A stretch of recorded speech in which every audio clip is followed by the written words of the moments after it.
చాలా 6 గ్రహాలు శ్రేయస్సును అందించడానికి గాను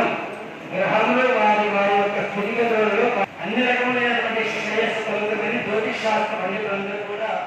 ముక్త కంఠంతో